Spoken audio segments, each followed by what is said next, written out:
हम इंसान जाति इस धरती पर कहां से आए हैं? हम इंसान पहले कैसे था? आखिर धरती के इतिहास में ऐसा क्या घटा था जिसे हम इंसान धरती पर ही पैदा हो गया? धरती पर इतने टेक्नोलॉजी कैसे विस्तार किया इंसान? किसने बोला इंसान को कपड़े पहन के रहने के लिए? हम एक दूसरे के साथ बात करना कैसे सीखा? दोस्तों, आज से 4.5 बिलियन साल पहले धरती पर सिर्फ एक ही टाइप का लाइफ था। इस लाइफ का नाम सिंगल सेल लाइफ। लेकिन बिलियन साल चलते चलते आज इस धरती पर करोड़ों स्पीशीज मौजूद है। हम इंसानों के शरीर में 37 ट्रिलियन से भी ज्यादा बैक्टीरिया है। लेकिन हम इंसान, जिसमें भाषा, टेक्नोलॉजी, दिमाग सब कुछ मौजूद है, आज धरती पर राज करने वाला इंसान पहले कैसे था? कैसे बिलियन साल चलते चलते अचानक जीवन का शुरुआत होने लगा? चलिए जानते हैं आज की इस वीडियो में।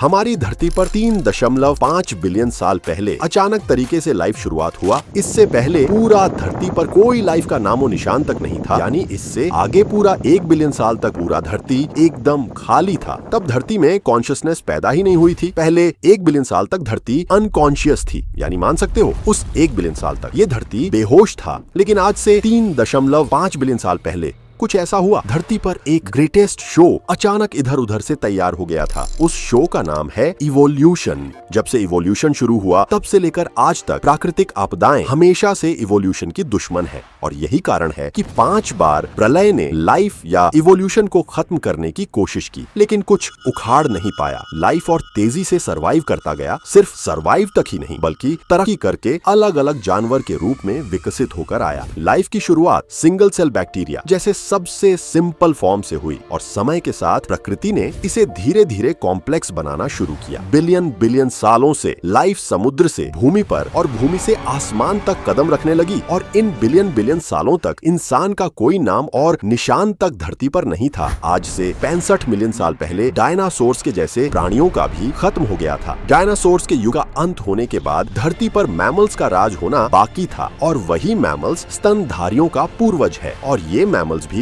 हम लोग इंसानों का भी असली पूर्वज है, जो साइज में चूहे के जितने छोटे थे। लेकिन नेचुरल सिलेक्शन और इवोल्यूशन के चलते मैमल्स की भी कई अलग अलग प्रजातियां पैदा होने लगता है। डायनासोर खत्म होने के बाद इस धरती मैमल्स के लिए खुला मैदान था। मैमल्स आपने फ्रीडम के साथ धरती पर चलना शुरू किया। जो मैमल्स डायनासोर के डर से बिल्लों में छुप कर रहते थे, वही मैमल्स तब खुला आसमान के नीचे अपने हिसाब से चलने लगा। अब वह दिन आया, यह मैमल्स एनवायरनमेंट में रहने लगे। अब मैमल्स ने अपनी आजादी का फायदा उठाकर अलग अलग वातावरण में रहना शुरू किया। इस वजह से नेचुरल सिलेक्शन के चलते मैमल्स भी कई प्रकार के जीवों में विकसित होने लगा। लेकिन डायनासोर अभी भी पूरी तरह से खत्म नहीं हुआ, बल्कि उड़ने वाले डायनासोर की कई प्रजातियां कंटिन्यू सर्वाइव में था। लेकिन मौसम और वातावरण बदलने की वजह से डायनासोर धीरे धीरे पक्षियों में इवॉल्व होना स्टार्ट किया। और मैमल्स को तरह तरह के से जीवों में कन्वर्ट होने में अगले करोड़ों साल लग गया था। जहाँ मैमल्स इवॉल्व होते होते प्राइमेट में कन्वर्ट होकर आगे चल के वही प्राइमेट से ही इंसान होना शुरुआत होता है। आमतौर पर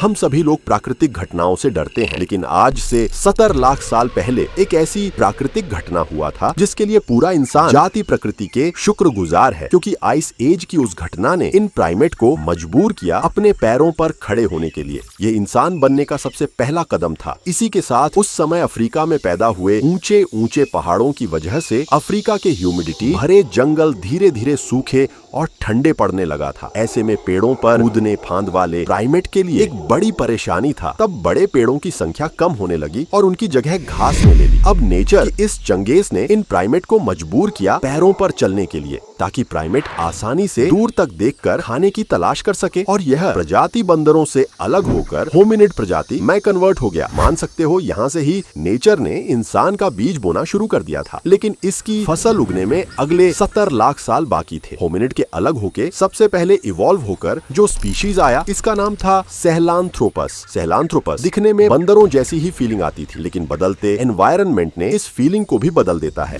आगे चलकर कई मिलियन साल बाद सहेलांथ्रोपस कई ब्रांचेस में इवॉल्व हो जाता है, जैसे आर्डिपिथेक्स, ऑस्ट्रेलोपिथेक्स, पैरेंथ्रोपस और अंत में फाइनली होमो, जो लगभग 24 लाख साल आगे उत्पन्न हुए थे। पर इन मिलियन सालों के विकास क्रम में जीवन के इस पेड़ की बाकी सभी शाखाएं टूट गईं, यानी एक्सटिंक्ट हो गईं, और बची एक शाखा यानी होमो, यानी जिससे हम इंसान निकलने वाले थे। समय के साथ साथ होमो का दिमाग भी बड़ा हो रहा था। 30 लाख साल पहले ऑस्ट्रेलोपिथेकस ही इंसानों की वह पहली स्पीशीज था जिसने पत्थरों को काटकर हथियार की तरह इस्तेमाल करना सीखा। इसी वजह से यह शिकार में काफी होशियार थे। मांस खाने की वजह से ऑस्ट्रेलोपिथेकस का सभी न्यूट्रिएंट्स की पूर्ति होने लगी और यह एक मुख्य कारण बना ऑस्ट्रेलोपिथेकस की इंटेलिजेंस के बढ़ने का, क्योंकि अब ऑस्ट्रेलोपिथेकस की दिमाग का साइज धीरे धीरे बड़ा होने लगा। इस तरह आज से लगभग 20 लाख साल पहले होमो जीन्स की उत्पत्ति हुआ था और इस जीन्स की पहली स्पीशी थी होमो हैबिलिस यानी हैंडीमैन, जिसने पत्थर के औजारों को और मॉडिफाई किया। वहीं होमो जीन्स में एक और स्पीशी पैदा किया था, वे है होमो इरेक्टस, जो आज से लगभग 18 लाख साल पहले अस्तित्व में आया। ये होमो इरेक्टस पहली स्पीशी थी जो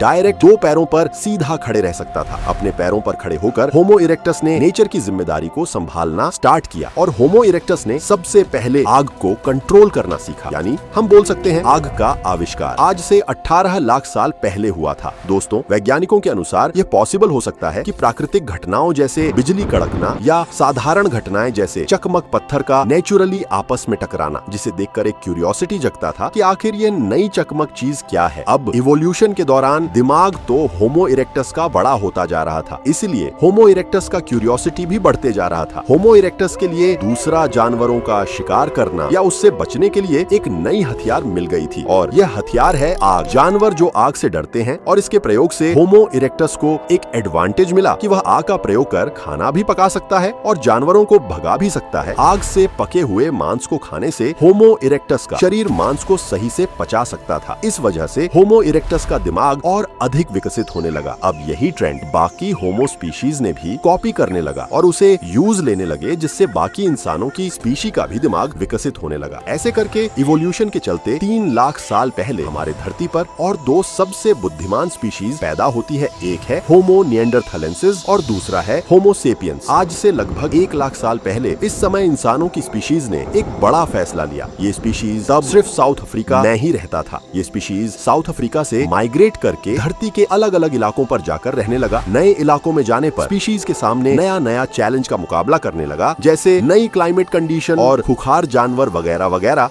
अब अपने सर्वाइवल के लिए स्पीशीज ने दिमाग लगाया और नया नया हथियार बनाना स्टार्ट किया। अब इन हथियारों की वजह से स्पीशीज ने शिकारों को काटकर दूर दूर तक ले जाता था। तब इन स्पीशीज के सामने और भी नया नया चैलेंजिंग आने लगा, जैसे हिरण जैसा जानवर को शिकार करने के लिए एक साथ मिलकर काम करना पड़ता था और इस तरह टीम या ग्रुप में काम करने के लिए एक नए आविष्कार की जरूरत, और वह है भाषा। तब इन स्पीशीज ने एक दूसरे के साथ इशारों में या अलग अलग सिग्नेचर से कम्युनिकेट करके इसी भाषा का इस्तेमाल करना शुरू किया और इस भाषा को विज्ञानी प्रोटो लैंग्वेज बोलते हैं। अब भाषा जैसी एक नई चीज आने से इन ह्यूमंस ने उसका खूब प्रयोग करना शुरू किया। इस भाषा और कॉम्प्लेक्स होने का एक और कारण था ह्यूमंस के बीच इंटरेक्शन। आपस में होने वाले कॉम्प्लेक्स और डिटेल में चीजों को एक्सप्लेन करने के लिए धीरे धीरे भाषा इवॉल्व होने लगा। तब इन भाषा की वजह से इंसान का दिमाग और खर्च होने लगा और दिमाग ज्यादा खर्च होने की वजह से धीरे धीरे इंसान का दिमाग हमेशा ही तेज होते चला गया। भाषा की वजह से ब्रेन के कॉग्निटिव पार्ट ग्रो करने लगा और दोस्तों, हो सकता है भाषा की वजह से चुगली करने का आविष्कार भी फीमेल्स ने उसी समय किया होगा। लेकिन दोस्तों, अब तक जो ह्यूमन स्पीशीज या इंसानों ने नंगा घूम रहा था, आखिर अचानक ऐसा क्या हुआ जिस वजह से इंसानों ने कपड़े पहनना सीखा? वैज्ञानिकों के अनुसार हमारे प्राचीन इंसानी पूर्वजों के शरीर पर बाल अधिक हुआ करता था, लेकिन धीरे धीरे इन इंसानों का फर लूज होने लगे। अब क्लाइमेट चेंज होने की वजह से और माइग्रेशन के कारण ठंडे इलाकों में रहने की वजह से इंसानों ने अपने स्टोन टूल्स का प्रयोग करके, वैज्ञानिकों के अनुसार आज से 1,70,000 साल पहले इंसानों ने कपड़ों का आविष्कार किया। अब इंसानों की स्पीशीज में होमो निएंडरथल और होमो सेपियंस ही बची थी और ये इंसान स्पीशीज आइस एज के बर्फीले युग से गुजर रहा था और लगातार इस तरह से डेवलप होते होते आज से 30,000 साल पहले होमो सेपियंस और होमो निएंडरथल्स, इन दोनों स्पीशीज में से सिर्फ एक ही स्पीशीज सरवाइव कर पाया और वही स्पीशीज है आज का हम इंसान यानी होमो सेपियंस। वैज्ञानिक अभी तक नहीं पता कर पाया आखिर क्यों और कैसे होमो निएंडरथलेंसिस विलुप्त हो गया था। इस वक्त तक आइस एज का युग जारी था जो आज से 10,000 साल पहले जाकर खत्म हुआ, लेकिन उस टाइम मॉडर्न ह्यूमंस हिम युग की कड़कती ठंड को तो कैसे ना कैसे करके सरवाइव कर लेते हैं। लेकिन तब इंसानों ने इधर उधर घूमते रहने की वजह से खाने की समस्या होने लगा। इसलिए आज से 10,000 साल पहले एग्रीकल्चर यानी खेती की शुरुआत किया गया और अब ह्यूमंस के पास अपनी जिंदगी में काफी फ्री टाइम मिलने लगा, क्योंकि इंसानों की बेसिक नीड पूरी होने लगा। फिर खाली दिमाग बना शैतान का घर और हमारे शैतानी दिमाग ने फ्री टाइम में कई चीजों का आविष्कार किया, जैसे कि खाने को स्टोर करने के लिए गड्ढे बनाए, जिसके लिए स्पिनिंग व्हील बनाया गया। अब इंसानों के पास रात में खाली टाइम मिलता था, जहां वह अपनी वाइफ या गर्लफ्रेंड के साथ फ्रीली रात बिता सकता था। और आज से 5,000 साल पहले एस्ट्रोनॉमी का विकास हुआ। इस तरह लिखना, चित्रकारी करना, फेस्टिवल्स और फन लविंग लाइफ जीते जीते पिछले 5,000 साल में हम मॉडर्न ह्यूमंस आज इस टेक्नोलॉजी के जमाने में आ चुके हैं। लेकिन दोस्तों, इवोल्यूशन अभी रुका नहीं है, बल्कि इवोल्यूशन हमेशा चलता है। आज भी हम इंसान इवॉल्व हो रहे हैं। जैसे नाखून बढ़ते हुए हमें दिखाई नहीं देता, लेकिन लंबे समय बाद नाखून काफी बड़ा हो जाता है। इस तरह इवोल्यूशन की प्रक्रिया काफी धीरे होती है और आगे आने वाले मिलियन सालों में ना जाने हम इंसान किस रूप में बदल जाएंगे।